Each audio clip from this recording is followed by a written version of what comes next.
Hey, this is The Grass is Greener on WXRW 104.1 FM in Milwaukee. I am the host of the program, Gary Grass. With me is my co-host, Babette Gruneau. Hi, and today we have Dan Kovalik, a lawyer, professor, author of many books, his latest being The Case for Palestine, and activist. Welcome, Dan Kovalik. Thanks so much for having me. I'm always happy to be on your show. Yes, and we usually like to add to that, friend of the program. Yes, and I am a good friend of the program. Absolutely. Why don't you just start us off with whatever new insights you've gotten recently? I understand you were just back from Egypt, or if you want to, we can talk about this massive wave of assassinations and efforts to expand the war on the part of Israel. Whichever way you want to go first. Yeah, let's start with that one. I think it's very important news and important to analyze. So yeah, let's start there. Well, I guess what appears to be happening quite clearly is that Netanyahu is doing a couple things. One, intentionally scuttling any chance at a peace agreement, right? Because he murdered the top Hamas negotiator in Iran. Yeah, that sends a message. Yeah. It sort of sends a message, right? And it sends two messages, right? Because it's a message against Hamas and it's a message against Iran. This guy's apparently one of the guys. He's the negotiator, right? He's actually one of the more moderate, more peaceful guys that would have been really good for coming up with any sort of plan. And Israel just has this long habit of picking out the most peaceful, least terroristic people that they can find and calling them terrorists and murdering them. And no other country in the world has these types of mass assassination campaigns, and they just think of it as normal. Yeah, no, it's true. Of course, in addition to that, as people may know, that Israel's been carrying out for years assassination of Iranian nuclear scientists in Iran, and Iran has been very tolerant of these things. Rarely reacts or retaliates. This gentleman killed in Iran, as you say, was the negotiator. He's not a fighter. He was living in Qatar for years, so he wasn't even in Gaza. So he had no military authority. So they went after a guy who, frankly, was pretty beloved by people. In fact, the people I was with in Cairo, a lot of Palestinians were very saddened by his death. Again, he's one of the more moderate people in Hamas. Again, if you really wanted peace and if you really wanted normalcy, you would want that guy alive and in charge, right? So, again, it just sends a very unequivocal message that Netanyahu, one, doesn't want peace. He doesn't want a ceasefire. And then the second thing it shows by doing it in Iran, and also around the same time killing a top Hezbollah commander in Beirut, or trying to. I guess it's unclear whether they managed to do that or not, but he also killed a lot of civilians in the process and hit a hospital in Beirut. That 1-2 punch clearly is his attempt to expand the war. He wants a war with Lebanon and Iran. And so why does he not want peace? And why does he want a regional war? And the answer to that is that Netanyahu's survival depends upon this war because, as most people know, he has serious corruption charges pending against him, but he will not stand trial for them as long as he is prime minister. And he believes he will only stay prime minister as long as this war is going on, because he's otherwise a very unpopular prime minister. So one, he needs the war to keep going. But the war that he's got right now, he's not winning. He has not defeated Hamas. He's not going to. And he is not going to defeat Hezbollah. And in fact, if he has a bigger conflict with Hezbollah, he would likely lose that. So people might say, well, then why does he want to expand that war with Hezbollah? Because the other thing he wants is for the U.S. to get involved in a more deeper way. He thinks if he expands this war with Iran and Hezbollah, that the U.S. will have no choice but to directly get involved militarily. I mean, the U.S. is already involved militarily.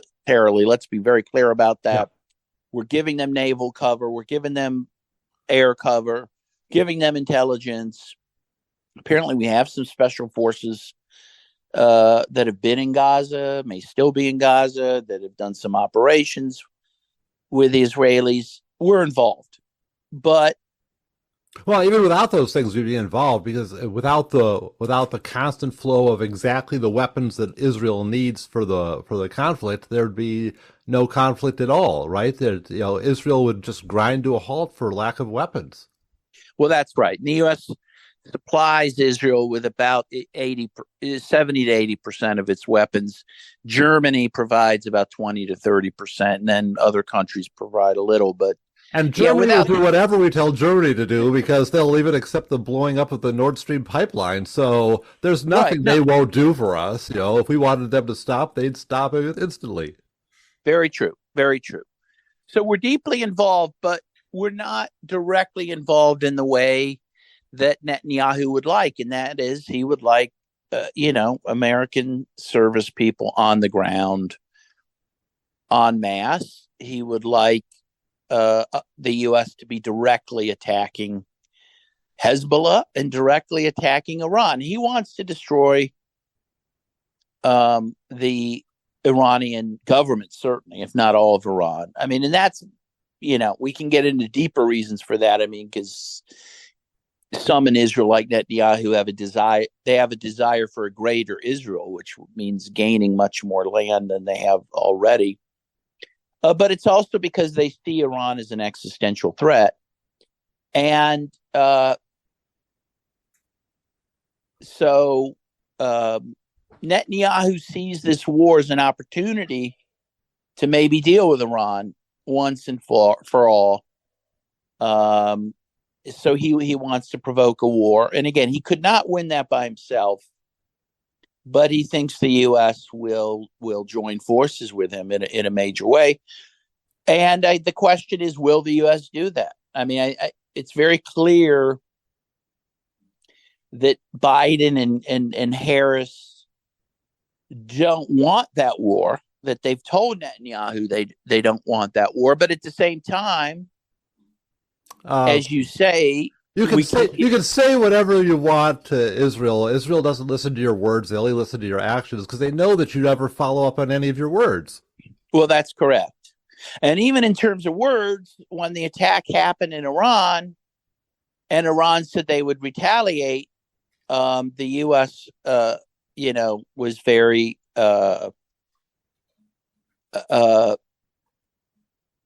aggressive in their tone towards Iran. And in terms of Lebanon, they said that they would defend Israel against any attack by Lebanon. So even in terms of words, the U.S.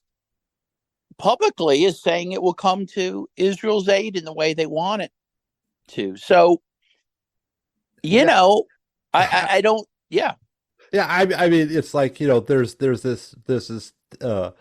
this completely ridiculous attack on this Hamas official in Iran, right? I mean, ridiculous is probably not the best word, but in a way, it is completely absurd. And the absurd response in this in the New York Times, Thomas Friedman writes an article saying Iran is playing a dangerous game. It's just like, what? Iran is playing a dangerous game, and I mean, yeah, the response from Harris to this attack is like, oh, maybe I'll pick a former IDF soldier for my running mate then. I mean, the disconnect is like, but she didn't. She ultimately didn't. But yeah, there's so many things to get into here. First of all, I mean, I think a lot of people in Israel do really see Iran as an existential threat, but it's really fascinating to go back into the history of that because, Iran was not all that unfriendly with Israel up until Rabin decided to make them the great beast in order for their own political reasons. So to the extent that Iran is any sort of existential threat to Israel, which has always been pumped up as this big boogeyman and has largely been untrue, to whatever extent that is true, it's a prophecy that's fulfilling itself because Israel, put itself on that path to demonize Iran, which had, up until prior to Rabin, had not been a big enemy of Israel in any way. And even now, I mean, again, it needs to be pointed out, Iran largely absorbs the blows that Israel sends its way, right? It kills nuclear scientists in Iran. It attacks Iran, occasionally. And often Iran won't even respond to that because they don't want to create a war with Israel. That is to say, Iran's actions don't suggest that they have any designs on Israel. They've been very level-headed in terms of how they deal with Israel and Israel's attacks. The other thing, of course, I like to remind people, I was in Iran in 2017, and a lot of people might be surprised to know Iran has the second largest Jewish population in the Middle East, second only to Israel. If I believe 25,000 Jews in Iran. There are operational synagogues. I was at one in Isfahan. And there is a big Jewish hospital in Tehran, which the Iranian government actually gives money to, millions of dollars to fund. Mm-hmm. And so Iran, in my view, is not the great threat that Israel makes it out to be. And so, yeah, I agree with you, Gary, that, that Israel has made them a threat if they are at all. But that's because they want to, again, because Israel has greater designs on the Middle East. It wants to expand territorially.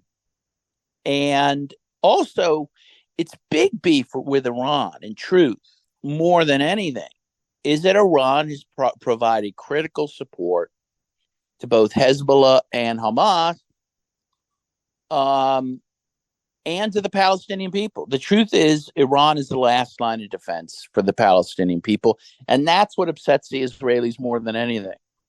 Yeah, well, and plus, let's throw the Houthis in that whole equation too, because although Ivan Kachanovsky, with a Ukraine scholar, ironically, has pointed out that Iranian support for the Houthis is probably way overblown.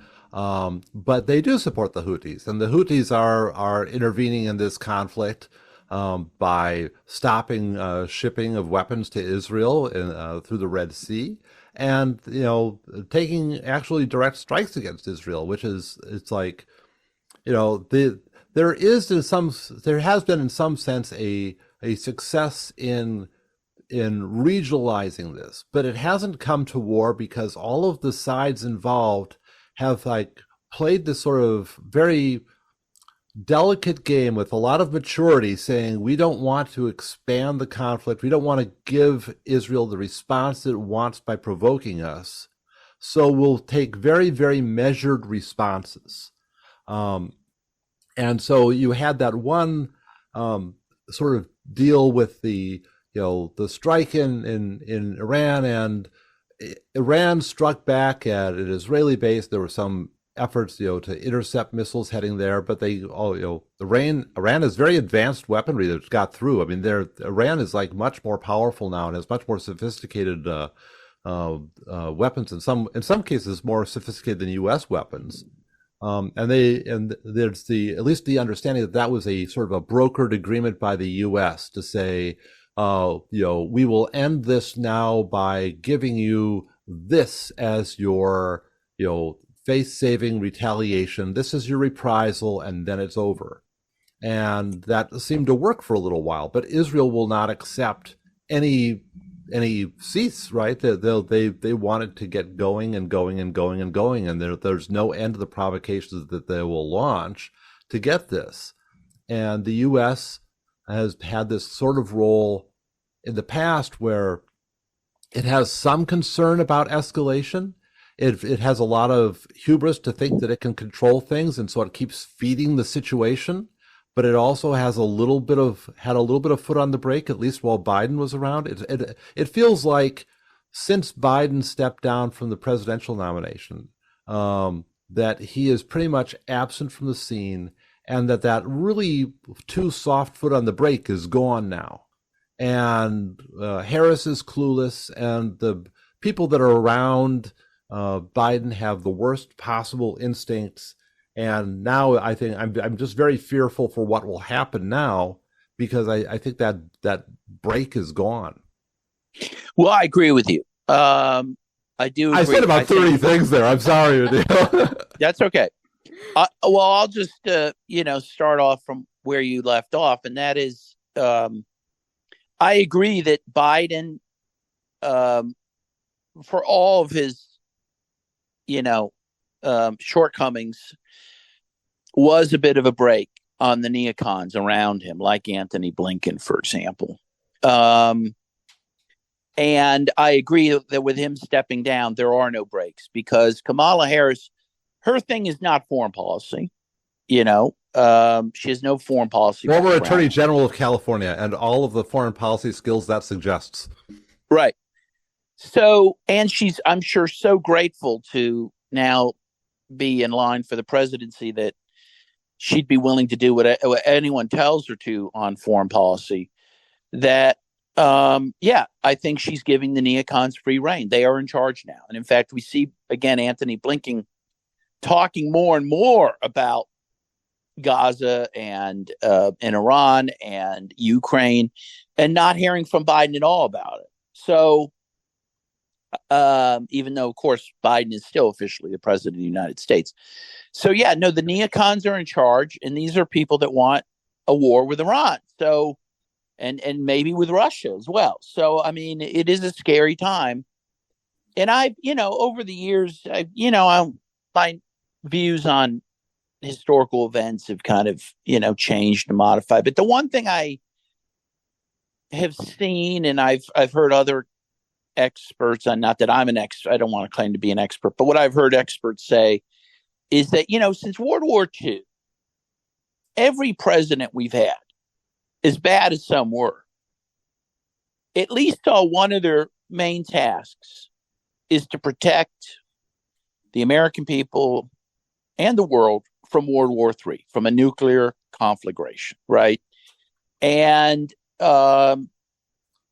you saw a number of times the presidents, kind of step us back from the brink. Of course, most famously, John F. Kennedy, who took on his own military brass to resolve the Cuban Missile Crisis. They would have wanted actually a nuclear war. They were ready for a nuclear confrontation. He prevented that. Even Reagan, in his last year, signed a bunch of, nuclear arms agreements. Nuclear arms agreements with Russia. And actually, you may recall that Reagan saw this movie about nuclear holocaust, and he actually one day came in and told his military brass he wanted to get rid of all nuclear weapons.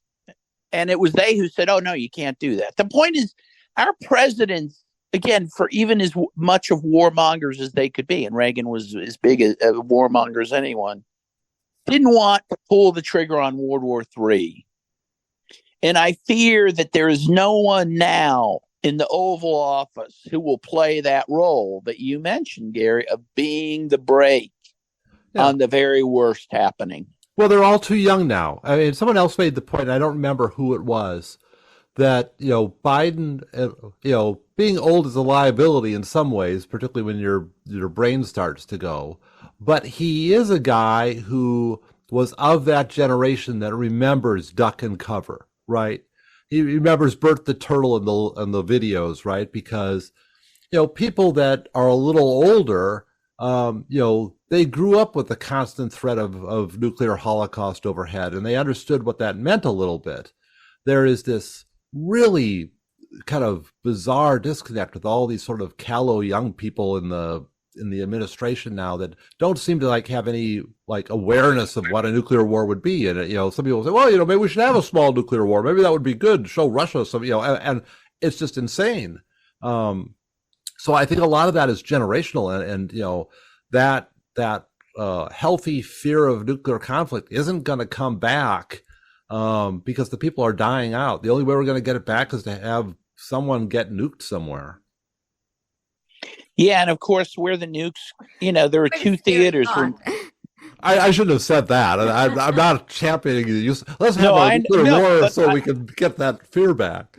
I know what you mean. And the two places it could happen are in the Russian-Ukrainian theater and in the Middle East, because remember that Israel is the only country in the Middle East that has nuclear weapons. And they've never declared them, by the way, but we know they have something between 100, 200 nuclear warheads. No one else has. The only thing that would make me think that Israel didn't have nuclear weapons is if they finally declared them, because they never tell the truth, right? They haven't claimed responsibility for the assassination in Tehran either, right? Yeah. A lot of these things that everyone knows are true are not officially admitted by Israel. I mean, they're we have to sort of acknowledge that, because there's going to be some sort of Zionist propaganda line where you're making things up. It's like everyone in the world knows this. Come on, But we sometimes we live in two realities. There's the real truth, and there's some alternate facts that are out there. Let me just say, because it's sort of we're sort of drifted back to this. Netanyahu's motives for seeking a broader war, I think, connect to this in the sense that I think there's two motives that we need to kind of look at here, which is, number one, everything is going terribly for Israel all around the board. I mean, economically, you've got people that have fled the country. People that are near the border with Lebanon have all been evacuated. People near the border with Gaza have all been evacuated. You've got all these people that don't want to have military service, or throughout the years have not liked the Israeli drift towards fascism, have all left, right? So you've got and out migration from Israel is super easy. Any one of those people, a lot of them came from the United States in the first place. They can just get on a plane and go back, right? They have more dual passports probably than any country in the world. So they've had all these problems with just having no options, right? So what is Netanyahu going to do, right? It's not as if he's got a really clear positive path forward. And the other thing is, he's got people around him that are utterly crazy, right? Who do not have either any rational concept of the consequences of what will occur, because they're so deep in their own genocidal little bubble, or they're actually literally millennialists who want to bring on Armageddon and erect the third temple, and they think the sooner that everything blows up, the better. Yes, well, yeah, either that, or, and I was listening to an Israeli commentator. I think it was either Gideon Levy or Ilan Pappé, historians who are very much opposed to what Israel's doing with the Palestinians. And whoever it was that I was listening to was saying that also there's a sort of just fatalism amongst the Israelis at this point, that they know that given everything that's happening, they know that Israel's days are numbered. They know the Zionist project is ending.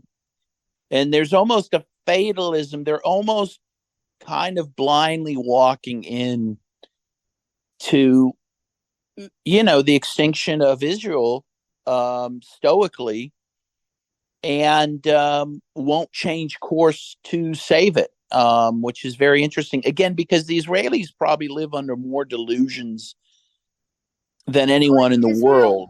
Is Israel looking to go out with a bang? Well, that's a thought. Noam Chomsky and others have talked about the Samson option.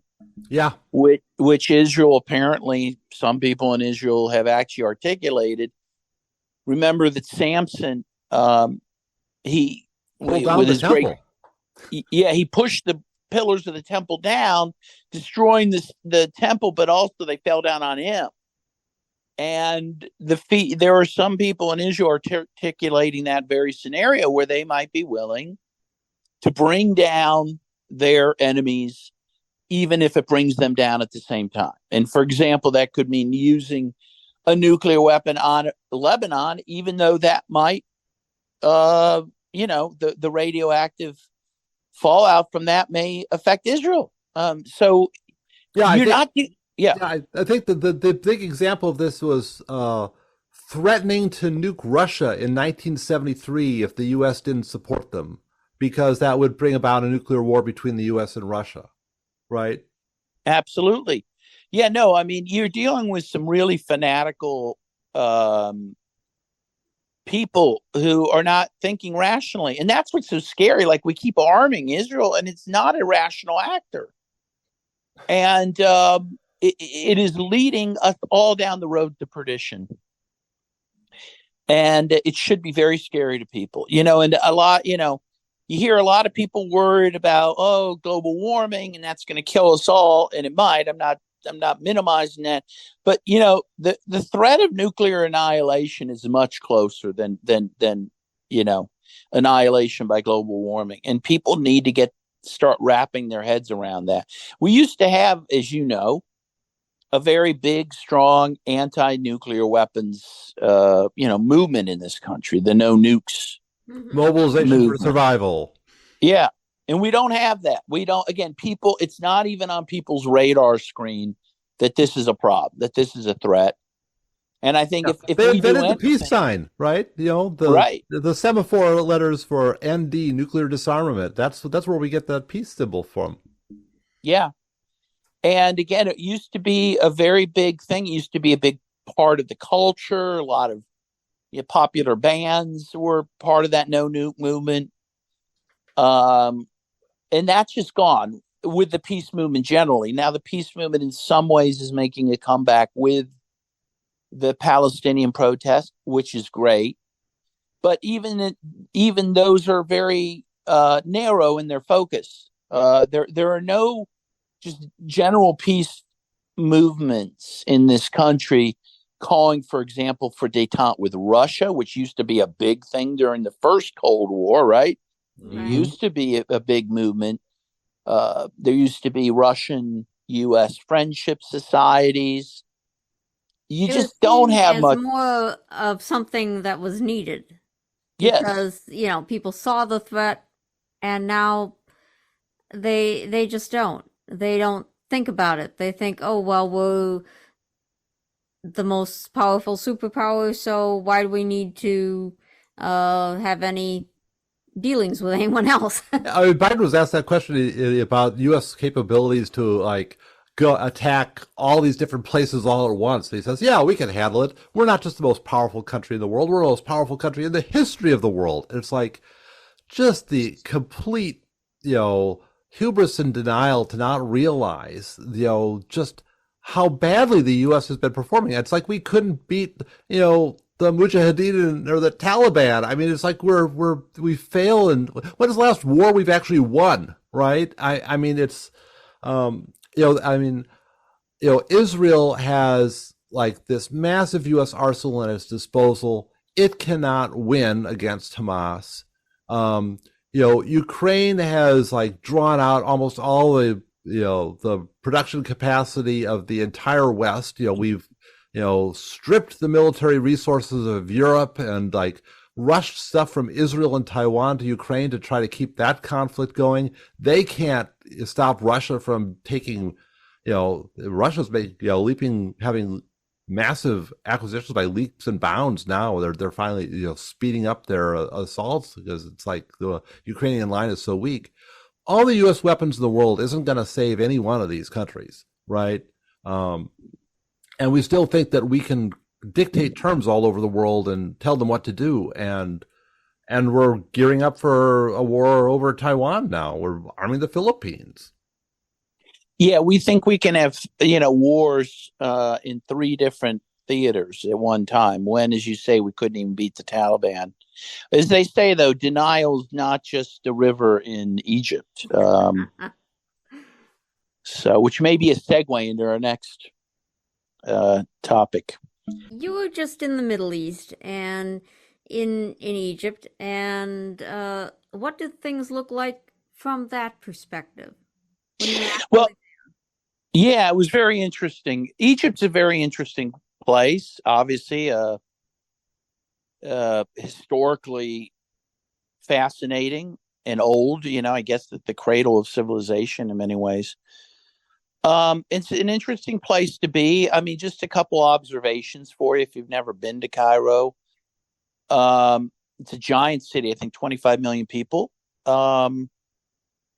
It's kind of an older, crumbling city. It has its charms, but I think most people would agree with me. It looks like they haven't done any new construction or even a paint job since Nasser was president. I thought you were going to reference some biblical figure. yeah. Since Moses, yeah. At the same time, what they're doing, last investment in infrastructure was Ramses II. Ramses II, exactly right. I saw his ruined palace, by the way. But what is happening, and it does relate to the conflict, because there's the big issue for Egypt and amongst the Egyptians right now is the Palestinian question. Okay, Egypt has a very, very close relationship with the Palestinian people. As many people know, Egypt was had the mandate over Gaza from, I think, around 1950 to 1967. Gaza was administered by Egypt. And in the 6 Days War in 1967 against Israel, they lost that, and that's when Israel began to occupy Gaza and the West Bank in Jerusalem as well. And then in 1973, President Nasser tried to gain Gaza back and failed. But there is a very close feeling of fraternal relations with the Palestinian people. And there is a sense of national shame that Egypt is not doing enough to support the Palestinians now, that there is not a President Nasser in charge who'd be willing to use Egypt's legions to defend the people of Palestine. Yeah, I was going to say, I mean, contrast that popular view with the respective positions of the government, because the Egyptian government and Hamas are on opposite ends of a spectrum. Right. And even, beyond that, it is so, the government of Egypt now, and again, the Egyptians are furious about this, it is so deferential to the United States and Israel that it has allowed Israel to destroy the Rafah crossing between Egypt and Gaza. Not only was this a lifeline for the people of Gaza, which is, obviously the most important issue, but the issue of that crossing and what is known as the Philadelphia corridor on the Gaza side of that crossing were very essential to the peace agreement that Jimmy Carter brokered between Egypt and Israel at Camp David in the 1970s.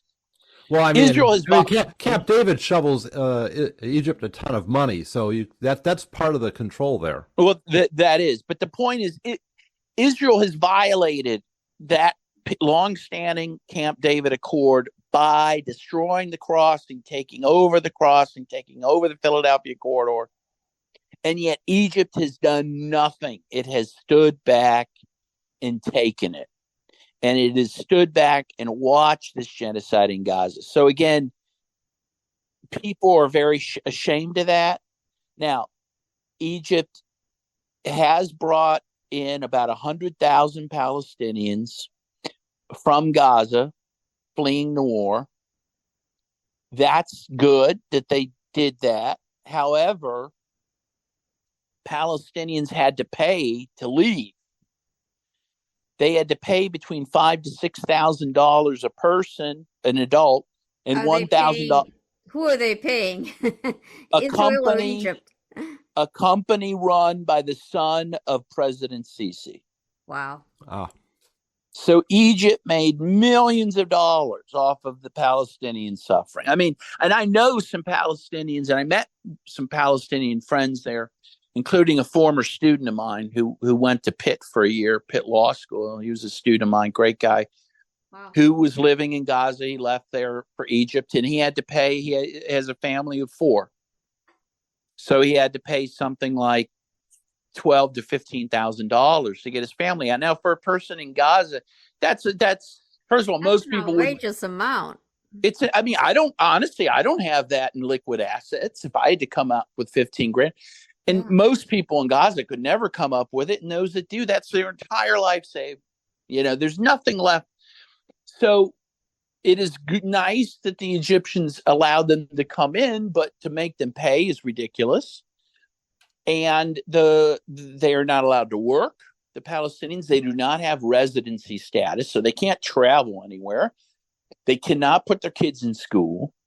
So they're really not being treated very well, even while there. I met with a number of Palestinians. The reason I was there was with a legal team that was interviewing Palestinian evacuees about war crimes in Gaza so that we can help with some of these international law cases against Israel. So I met with a lot of Palestinians living in... We're silently nodding and thumbs upping over here. Oh, thank you. Thank you. Met with a lot of Palestinians living in Egypt, and most are really struggling. They're very unhappy. Some of them were lawyers back in Gaza. These are teachers, and these are people that had careers and lives, and now they can't work, and they're barely eking out a living. They're barely surviving. Can't put their kids in school. Kids haven't been in school since October 7th. They're living a very difficult life, and a lot of them are living, the ones with no means live essentially in these campuses, for lack of a better word, kind of ghettoized buildings that only the Palestinians can come in and out of. They can't even receive guests. I mean, it really is almost a prison for them. And so it's a very difficult situation. Now, again, on the positive side, what every Palestinian told me is the Egyptian people themselves are very kind to them. And they even said the cops, and the Egyptian cops are pretty rough. They're about as mean as the Chicago cops. If they find out you're from Gaza, they get sweet all of a sudden. Okay, they love the Palestinian people, and so they're not treated bad on an interpersonal basis, but they are treated, again, bad by the government. They have no rights. And so it's a very difficult situation, obviously better than being in Gaza. We listen to horror stories about, pretty much every single person there has lost generational homes, right? That they've had in their families, maybe for centuries, that are gone. Some had just built homes, brand new homes, took them years to build. They're gone. Everything they had is gone. And it was very interesting. I was raised Catholic, and I didn't have much tourism time, but the one thing I went to, I didn't even know it was there, but a cab driver told me about it. One thing I went to, and I went there twice because a Palestinian friend of mine wanted to go there as well after I'd already been. But I said, what the heck, we'll go again. I went and saw this church that is built over the cave where the Holy Family is said to have lived when they were hiding from Herod, right? Mm-hmm. Back in Palestine. Herod was the Roman king, I guess, who was slaughtering, right, the firstborn children to get to Jesus because he had a dream or something. So the Holy Family fled Palestine for Egypt at that time, and they lived in this cave, apparently, for 3.5 months. It's now a big church, a holy site and all. But, it occurred to me, of course, I said, how poignant, how symbolic of the Palestinian struggle now. They're now in those, Jesus himself was a Palestinian, right? And now the Palestinians are having their own flight to Egypt, right? Although at least the Holy Family, as far as we know, didn't have to pay to get into Egypt. So that was an It amazing. does sort of ring a bell, though. Another So yeah, no, quote. it's a very incredible thing, and so it was incredible to be there. But again, the Yeah. stories. I'll tell you one woman's story, which is just unbelievable. So I mean, her husband and her oldest son were killed in Gaza. She had to flee with her two daughters because her two daughters were horribly injured, including her 5-year-old who was injured with white phosphorus, which is an illegal weapon which burns the skin.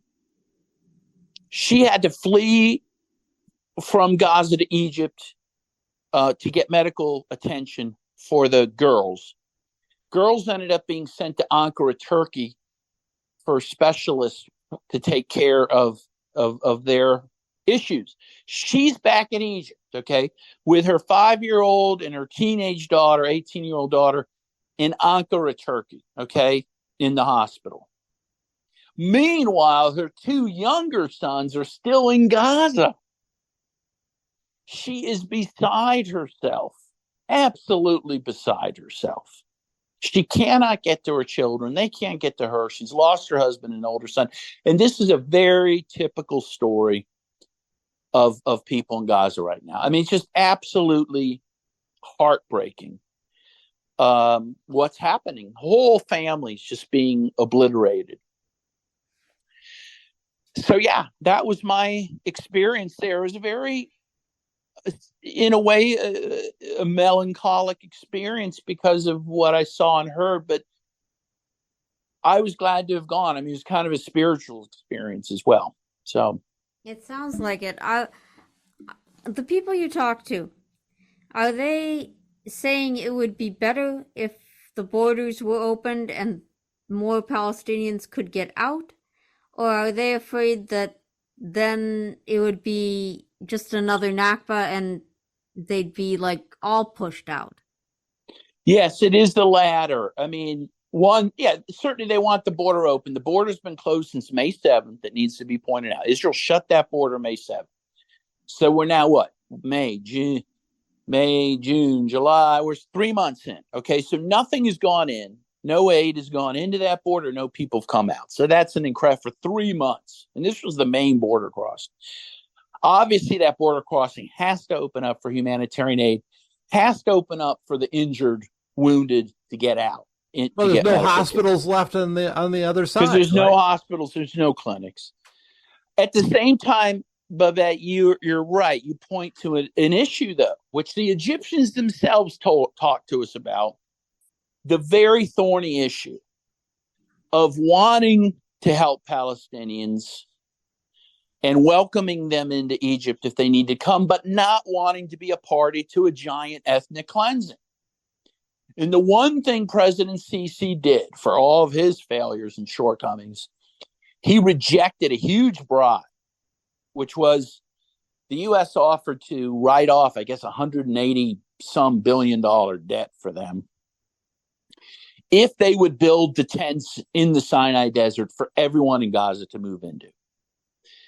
And he said, no, we're not going to be a party to an ethnic cleansing. So they are a bit between a rock and a hard place. They do, again, they want to provide humanitarian refuge for people from Gaza, but they are not going to facilitate an ethnic cleansing, but those are, as you can see, those are contradictory goals. Those are very difficult things to reconcile. Now, most of the Palestinians I talk to, by the way, want to go back to Gaza. They hope they'll go back to Gaza someday and rebuild. So, they have varied levels of confidence on whether that will happen, but that's certainly a desire. But they also, every single one of them who have families, 70% of Gaza already had been people displaced by the Nakba in 1948. 70%.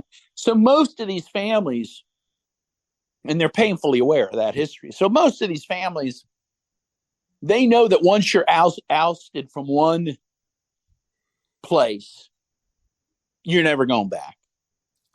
And so, of course, that's a big fear for them, that they will be stuck in Egypt forever or somewhere else, but not Gaza. So it's a very, in fact, I got is little gifts from some of the Palestinians. I got two different kind of souvenir keys, because a lot of Palestinians from 1948, they still to this day have the they keys. carry the keys from their old homes that were taken. It's really an amazing and sad situation.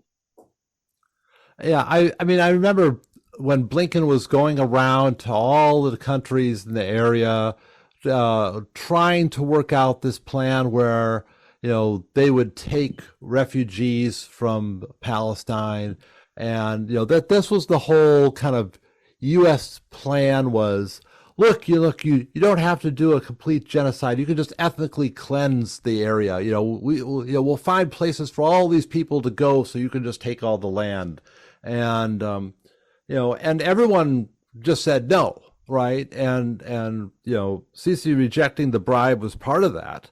But it's a lot of it, I think, is very much, we don't want to be seen as part of this scheme to ethnically cleanse Palestine. Part of it is just not wanting to ethnically cleanse Palestine. And then there's also part of it where the governments think, we can't host a large Palestinian population in our country because it won't be stabilizing for us, right? We just don't want a permanent Palestinian community in our country that's any larger than the one we have now. And yes, that's why Jordan. No, that's why right. Jordan is always siding with Israel. Yes, because I think they have 1 million Palestinians, and they're afraid. They're very afraid that those million, and many of them, by the way, who serve in the military of Jordan is mostly Palestinian. They're very worried that those folks will end up, maybe having a coup against the king or something, right? So so as you say, they're worried about the demographics. I will say Egypt is not concerned. Egypt's big enough. We talked to a government official. He said, hey, we can absorb a few 100,000 Palestinians, no problem. And he said that. He said that's nothing for us. Again, Cairo alone is 25 million people. He said he wouldn't even notice it. But again, they may be particularly concerned about Hamas supporters from Gaza, because as I sort of referenced before, the government there got into power by a coup against Morsi, who is a Muslim Brotherhood guy, and Hamas is a Muslim Brotherhood affiliate, and so there's that very strong political tension between the political leadership in Gaza and the political leadership in Egypt. I'm sure they don't want to have a lot of people of that particular ideological stripe coming into the country. That's probably true. At the same time, though, their big concern at the moment is not that so much as if they don't act, if they don't do something to stop this genocide, they may end up with a military coup on their hand. The military and the cops are furious at the government for doing nothing, for having a giant military and just sitting on their hands while this happens. I mean, the bigger danger to Sisi is doing nothing at this point, because he could have a revolution on his hands. Yeah, I was surprised and happy to see that when there's been recently in response to this assassination in Tehran, there's been all these kind of like messages coming out saying, just wait, something's going to happen. You'll see, we're going to respond in some way. And, the Egyptians have said, we won't intercept missiles that are headed, over our airspace into Israel. We're not going to do anything. Let the U.S. and Jordan take them down. We won't touch them. Yes. So at least, they won't defend Israel like Jordan does, because Jordan will shoot down incoming missiles to Israel. But again, they won't do anything to help affirmatively, militarily, the people of Palestine. And, in the end, and a lot of people have been asking me in my opinion about how this will get resolved. I think ultimately the only thing to save the people of Gaza is the military defeat of Israel. This is not going to be resolved through the law. It's not going to be resolved through a peace agreement. And I'm sorry to say that, but that's my honest observation, because Israel doesn't care what the law is, doesn't care what the International Court of Justice says. And they do not want to negotiate a peace deal. That's very clear. And that became very clear with this past assassination. Exactly. So they will need to be militarily defeated. And again, a country like Egypt could do it now because Israel's been greatly weakened already. I mean, Egypt could do it. I mean, Sisi could be a hero if he wanted to be. But if I can just say one last thing about Egypt, and maybe I'm talking too much about Egypt, but it is interesting. One of the things holding Sisi back is his development plan. So I actually happened to go out past the airport. I drove about an hour outside of Cairo into what is now called New Cairo. Okay, so I told you old Cairo is very decrepit. They're building new development out in the desert. Sisi is making the desert bloom. And this is in an area on the way to Gaza, building all these fancy development places. In fact, very oddly and strangely, as you drive in that highway, you see one billboard after another with a picture of Sylvester Stallone, who is an endorser of one of these communities. Okay. So, okay. Strangely, right? But at least it paints a picture. But the point is, Sisi's more interested in building this new development, by the way, largely for foreigners. And he doesn't want to get into a war that would interfere with that. Right. So, which is, again, quite shameful, but that's partly of what's happening there in Egypt. I mean, all these, it's very sad that most of the allies would be allies of the Palestinians. Their governments are so corrupt, and the Egyptian government included, and it's preventing them from doing what is right in this case. Well, I mean, it sounds like he wouldn't want to have a whole lot of tents for a Palestinian, grouping there either. Yeah, well, and who would? I mean, who would want to have to be a host to people living in tents in the desert? I mean, what could be more? I don't know. I mean, that's just that the optics of that are just unbelievable. And again, biblical, that Israel wants to send the Palestinians into the Sinai desert where the Israelites had to spend 40 years wandering in. I mean, the whole thing, you talk about history repeating itself. It's unbelievable. It's unbelievable what we're witnessing. Well, yeah. No, I was thinking there's this the rumor that has been circulating lately on Russian Telegram channels, and Mark Sloboda was reporting this, that reportedly there's been all these large shipments from Russia to Iran, and we know that in the Ukraine conflict, the West has pumped weaponry into Ukraine and pretended that, well, we're really not part of the conflict. We're just arming one side. That doesn't count as participation, right? Although they are participating.